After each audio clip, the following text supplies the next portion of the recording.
café, que eu sou muito ansioso. Bom, eu sou o Bruno Arruda, sou aluno de filosofia licenciatura da UFC. E a minha ideia aqui é trazer uma análise conceitual do artigo O Absurdo de Thomas Nagel, de 71.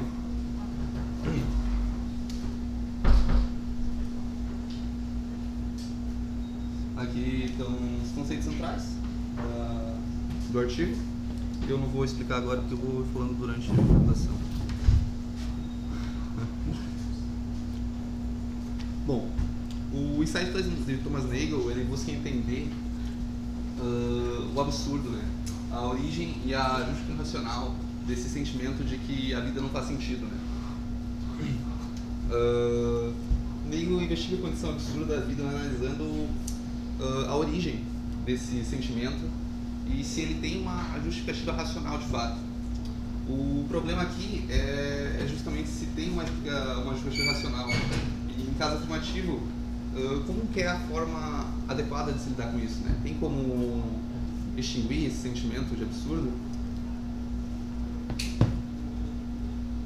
Bom, para iniciar, ele vai mostrar as falhas nas explicações tradicionais, né, para o absurdo. A primeira delas é a falácia da irrelevância do futuro distante. No caso, aquela falácia de que nada que a gente faz agora tem importância porque tudo vai ser esquecido até 1 milhão de anos, né? E Nagel refuta essa falácia quando ele fala que, da mesma forma que nada que a gente faz agora tem importância daqui a 1 milhão de anos, da mesma forma, nada que acontece daqui a 1 milhão de anos tem importância agora. Então, não importa realmente pra gente se importar com um futuro que não se importa com a gente.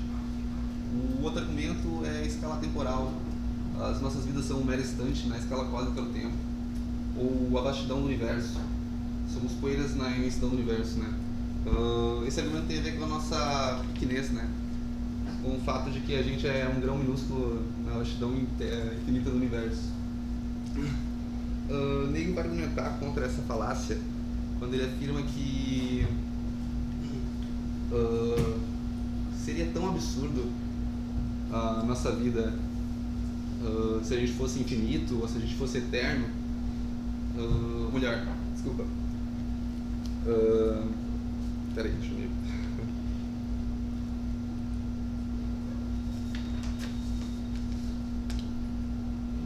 Bom, se a gente fosse do tamanho do Sol ou se a gente vivesse para sempre, não seria infinitamente absurdo uma vida que é absurda a partir da nossa minúscula importância se a gente fosse infinitamente maior?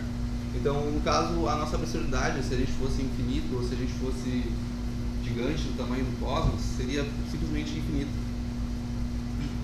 O outro argumento é a mortalidade inevitável, né? A morte atingirá todos no final de todo modo. Bom, esse argumento ele vai de conta com o regresso infinito das justificações, né?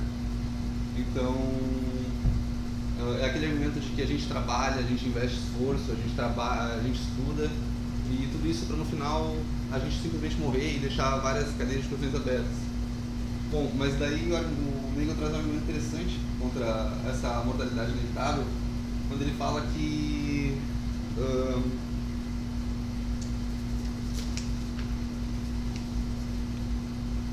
bom, porque algumas coisas que a gente faz têm importância por si só, né?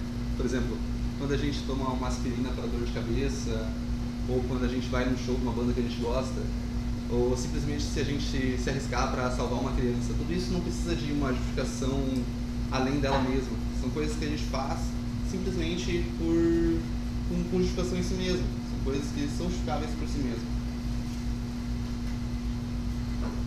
Bom, agora a verdadeira fonte do absurdo do Thomas Nagel está na seriedade que a gente enganja nossos projetos, nossos trabalhos, né?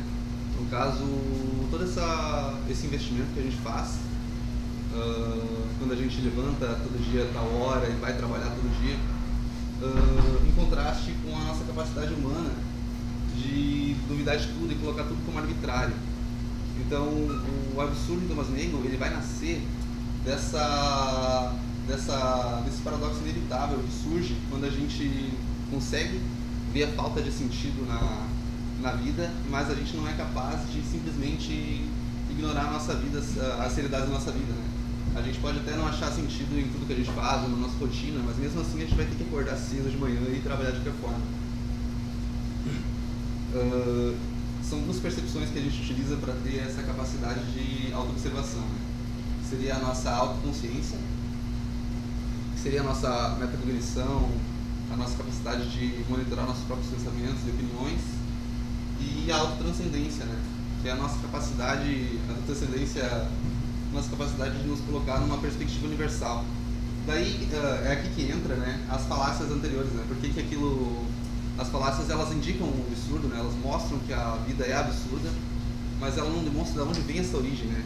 Porque isso é uma dúvida que a gente tem autotranscendente, né? Uma dúvida transcendental que surge da gente. Agora, por que não é absurda a vida de um rato? Não é absurda a vida de um rato porque ele carece de autoconsciência e autotranscendência, né? Ele não pode se distanciar do seu eu e perceber que ele está comendo lixo, sabe? Ele não consegue ter essa consciência de absurdo, de perceber que o que ele faz é absurdo. Agora, se ele adquirisse essas capacidades, então ele ia perceber que é só um rato e a vida dele se tornaria absurda, porque ele ia ter que continuar correndo dentro daquela rodinha atrás do queijo, teria que continuar roubando para sobreviver e não poderia colocar de lado essa seriedade da vida dele, mesmo sabendo, no fundo, que a vida não faz sentido ou que aquela situação é absurda. Aqui a gente entra em contraste interessante com a obra de Camus, né? Se a gente para pensar, o rato filosófico Nagel é como se fosse o Sísifo dele. E é interessante aqui essa correlação, porque no mito de Sísifo a gente coloca a nossa capacidade ali capacidade mental humana em disposição com um universo que não está nem pra gente. Aqui a gente coloca isso como uma coisa natural do ser humano, né? Ou seja, o absurdo não está no universo ou no castigo que é imposto a gente. O absurdo ele está intrinsecamente ligado a uma capacidade humana de perceber o absurdo. E isso é interessante porque é uma capacidade intrinsecamente humana. É isso que Nagel quer revelar com esse estudo. O paralelo do ceticismo, né?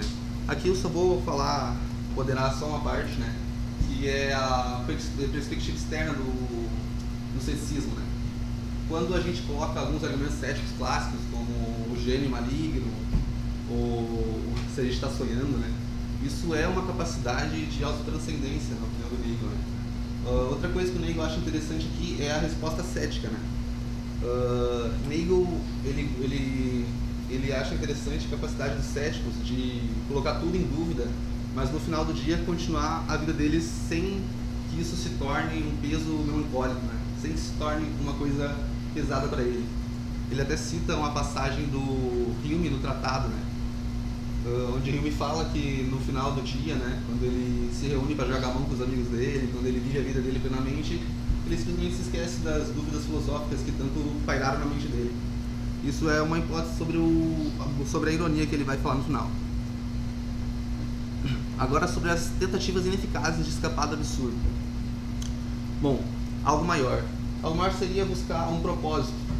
Por exemplo, uma ideologia, uma razão para viver religiosa, algo do tipo que coloque a importância dentro de uma coisa que é maior que você, né? Um projeto, uma carreira, tudo isso. Agora, sobre a religião, é interessante que ele traz um argumento muito legal, que é sobre o ser humano como uma vaca, né? Pensa que ele faz um jogo mental que é o seguinte: pensa que a gente, em vez de ser seres humanos como somos agora, a gente é uma criatura que foi criada por um ser maior e a qual a nossa responsabilidade é servir de comida para ele, servir de comida para esse ser, como uma vaca, por exemplo. Nesse sentido, a gente não precisa de algo maior. A gente sabe que o nosso propósito é simplesmente servir a esse ser. Mas mesmo assim, a gente conseguiria, usando a nossa autotranscendência, a gente conseguiria se colocar subespécie alternatis em outra situação e perceber que aquilo é absurdo.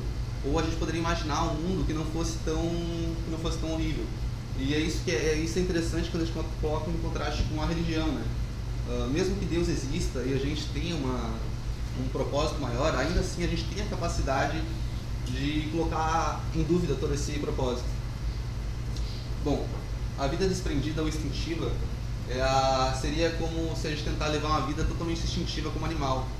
Seria a gente tentar acabar com a nossa transcendência, né? Parar de transcender o nosso ponto de vista. Primeiro que para ele isso é quase impossível, porque são capacidades humanas, né? Que a gente não consegue colocar de lado. Mas mesmo que, supondo com um acidente, alguma coisa assim, que a gente conseguisse tirar toda essa capacidade de transcendência, ainda assim a gente poderia ser livrado do absurdo, mas a nossa vida não teria de fato algum propósito, uma vida desprovida de propósito, completamente absurda, mas a gente não ia perceber isso. Agora, a busca do propósito transcendente. Essa parte seria como se a gente tentasse ignorar a seriedade da vida, todas as nossas responsabilidades e colocar tudo a nossa vida num propósito transcendente, né? Um exemplo meio óbvio disso seria aquele estereótipo que a gente tem do monge budista que passa o tempo todo meditando, né? Seria como se ele largasse completamente os propósitos da vida dele de seriedade e focasse na meditação, na transcendência. Mas para o Nagel isso não faz sentido, porque quando a gente busca uma vida completamente desprovida de seriedade, a gente está colocando uma seriedade nisso. Porque para a gente poder ignorar a seriedade e a responsabilidade da vida, a gente tem que colocar um grau de responsabilidade na tentativa de ignorar a seriedade. Isso tornaria uma coisa séria. Bom, o suicídio é a última proposta que ele analisa, né, assim como o Camus, né? E ele não vê muito sentido nisso, porque ele não vê o absurdo como uma coisa que precise de um remédio afinal, assim, uma aniquilação, uma coisa tão dramática. Bom, sobre a resposta a Camus, né? Camus defende a aceitação da condição absurda, seguindo uma revolta constante contra ela. Isso existe que o indivíduo cria um próprio sentido ou um meio de provocação, né? Para o Nagel, essa resposta é muito melodramática e autopiedosa. Ele acha essa posição do Camus muito dramática. Para ele, né, como eu falei antes, o absurdo ele nasce de uma capacidade humana, e uma capacidade muito interessante, né, porque é uma capacidade única da gente, e não devia ser tratado como se fosse um castigo divino. Bom, a abordagem da ironia, né? Nagel vai defender a abordagem da ironia, que começa com a percepção do absurdo, né? Quando a gente vê com clareza que o absurdo é uma capacidade nossa de perceber quando as coisas, quando a ausência de sentido. E ele coloca um jogo de perspectiva interessante. No caso, se sobre a perspectiva da eternidade nada importa, então nem isso tem importância. Isso leva a uma leveza maior, né? A gente tentar levar a vida. Bom, a resposta que ele sugere é a ironia calma e destituída de arrogância. Não seria tipo uma ironia tosca, assim, que ele fica balbuciando, mas seria uma ironia perante ao absurdo, né? Seria aquela percepção que a gente tem de perceber que aquilo não faz sentido e levar isso com calma e ironia sem a gente colocar um drama todo sobre isso. Seria isso mesmo, essas são as referências.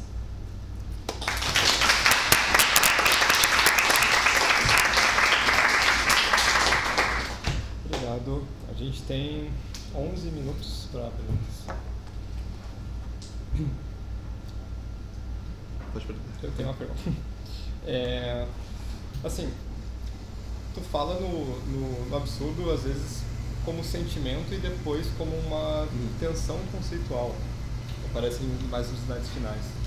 E aí eu fiquei pensando assim, primeiro, se é uma tensão conceitual, como é que da minha metacognição, né, da minha autoconsciência e da minha autotranscendência, a gente extraia o absurdo?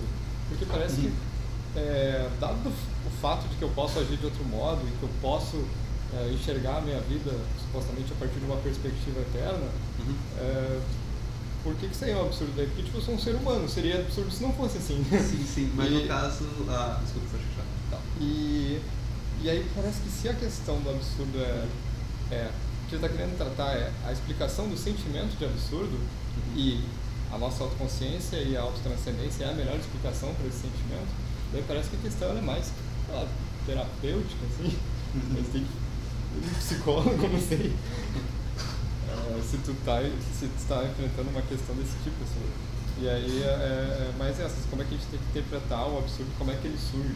Bom, o absurdo ligado à metacognição seria aquele absurdo que a gente percebe quando a gente tem uma quebra entre a nossa expectativa e a realidade.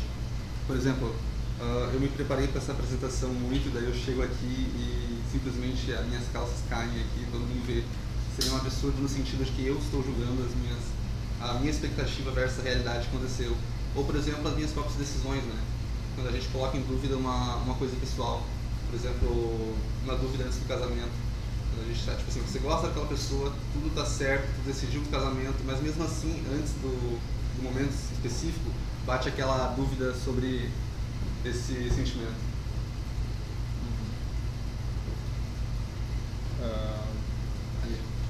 Tinha uma dúvida também a respeito da proposta, então, do Nagel, na Jones, como você falou.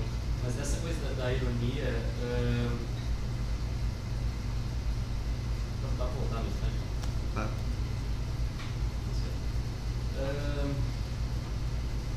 Porque assim, talvez eu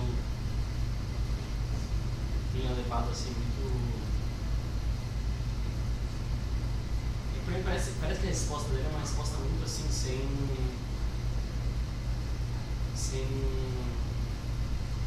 nexo, assim, sabe? Não tô xingando o cara, mas assim... Pode xingar. Porque tem todos esses argumentos, assim, realmente ele aponta assim, coisas assim, né, de percepções que a pessoa tem da vida, da existência, de propósitos e tal. E a resposta dele, então, é que a pessoa aceita, então, que é um absurdo, mas que meio que assim, vou levando a vida mesmo, mas o que seria essa uma consciência crítica da sua realidade, assim, ou não? Porque se a pessoa, digamos assim, se a pessoa vive a vida seriamente, isso eu achei uma coisa meio engraçada também, esse conceito de sério, assim, tipo, porque, por exemplo, a pessoa que, tipo, um monge, assim, o cara não vive a vida seriamente, não tô dizendo, não tô fazendo também. Sim. Dizendo que tá falando mal dos monges, não. Mas... É que ele usa o exemplo, né? Mas, tipo assim, alguém que se dedica a uma causa, seja uma causa, né, transcendental, seja uma causa, assim, material, assim, não parece que a pessoa vive uma vida menos séria, assim, sabe? Ou, eu não sei... É que a seriedade nessa perspectiva seria um investimento que a gente coloca na nossa vida cotidiana, né?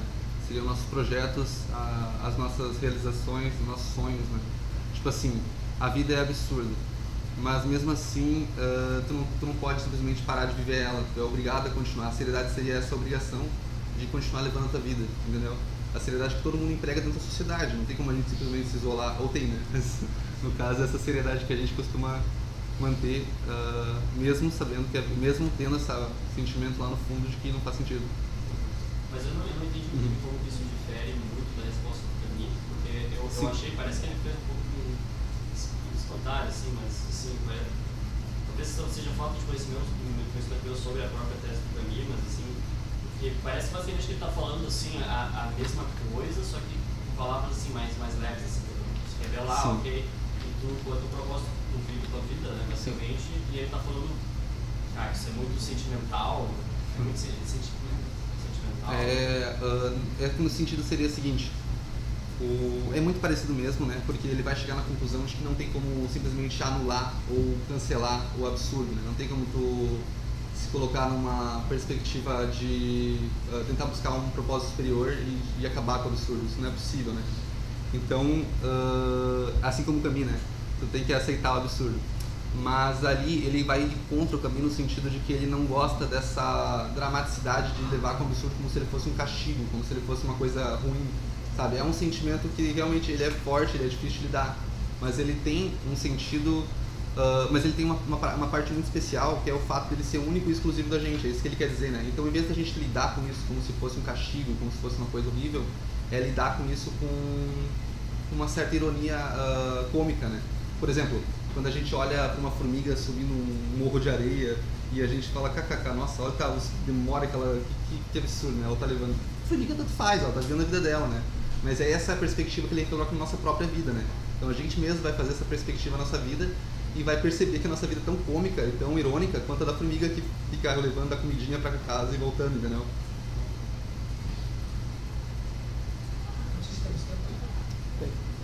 Sim. Então, a minha pergunta, ela parece elementar, mas ela é proveniente de uma dúvida genuína. Sim. Quer dizer, eu entendi a maioria dos teus exemplos. Certo. Fizeram sentido e tal, mas eu tenho a impressão que não ter entendido muito bem durante a apresentação, muito pelo fato também de ter uma multiplicidade de exemplos diferentes, às vezes muito diferentes. Eu estou inseguro que eu tenha entendido o que tu quis dizer por absurdo. Então, enfim, queria que tu esclarecesse um pouco melhor. Bom, um absurdo seria esse sentimento de que a vida não tem sentido último, né? Ou de alguma experiência específica, né? É quando tu transcende aquela situação e coloca ela fora do contexto dela, percebendo que... buguei, desculpa. Bom, mas o absurdo seria a falta de sentido, né? Da vida ou da situação específica que tu coloca...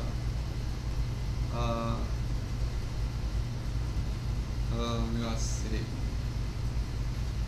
Sentimento. Um sentimento. Bom, no caso ele quer dizer que o absurdo não está na situação específica, na relevância do universo, ele está justamente dentro de nós mesmos, um sentimento que nasce dentro da gente. Então, seria estranho dizer que uma situação é absurda. Eu teria de dizer que aquela situação, ela faz com que eu sinta o absurdo, e não propriamente que ela é absurda. Isso, exatamente. Não existem situações absurdas. A situação vai ser absurda conforme o contexto que tu coloca ela, né? Por exemplo, o exemplo que eu dei da... Mas então ele não é um sentimento. Porque se a situação ela vai ser absurda... Não, mas é justamente o absurdo é um sentimento que está dentro da gente, não na situação em si. Tá. Então o absurdo, por ser um sentimento, depende de pessoas que tenham sentimentos. Se não houvesse seres humanos, não haveria absurdidade. E... Não necessariamente. Se não tivesse um ser capaz que tem essa perspectiva de autoconsciência e transcendência, né? Não existiria absurdo. Seria exemplo do rato, né? O rato não percebe que a vida dele é absurda. A vida do rato só passa a ser absurda quando ele adquire essa capacidade de perceber isso. Agora, tipo assim, tu não olha para um rato comendo alguma coisa, roubando, e fala, nossa, que absurdo, o rato roubando, é normal, né? Agora, se o rato adquirisse essa capacidade de colocar as próprias atitudes fora desse contexto, é que se tornaria absurda a vida do rato.